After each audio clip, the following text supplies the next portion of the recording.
আচ্ছা, আজকে আমাদের যে বয়স সেখানে আমাদের লাগে না যে আমাদের সব থেকে বেশি সহজ এবিসিডি লেখা, 1 2 3 4 অ আ ক খ লেখা? কিন্তু সেদিন যখন আমরা ছোট ছিলাম, এই এবিসিডি 1 2 এগুলো কি নিজে লিখতে পেরেছিলাম? প্রথমে তো মা বাবা সাহায্য করেছিল, তারপরে টিচার লেগেছিল। গুরু ছাড়া কখনো কি কোনো সম্ভব? কেউ পেন্সিল ধরে সার্কেল করানো শেখানো, কিভাবে সোজা দাগ কাটতে হয় সেটা শেখানো। গুরু ছাড়া তো আমরা এবিসিডিও শিখতে পারিনি, অ আ ক খও শিখতে পারিনি। তাহলে পৃথিবীতে যখন বড় বড় কোনো কাজ করতে যাই, তার জন্য তো আমাদের গুরু লাগবেই, ঠিক না? আমরা যে কোনো বিষয় বিশেষজ্ঞ খুঁজি তো। যদি আপনি চোখ দেখাতে যান তাহলে চোখের বিশেষজ্ঞ, যদি আপনি কিডনি লিভারের সমস্যা দেখাতে যান তার বিশেষজ্ঞ।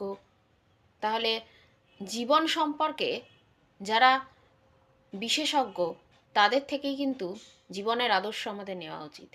মানে যত মহাপুরুষরা আছে তাদের গ্রন্থ পড়ে তাদের সম্পর্কে জানা উচিত, তারা কোন আদর্শে চলেছেন, চালিয়েছেন তাদের জীবন, সেগুলো জানা উচিত। আর পৃথিবীতে বড় কোনো কিছু করতে হলে তার জন্য কিন্তু গুরু অবশ্যই দরকার, যদিও সেটা সঠিক গুরু।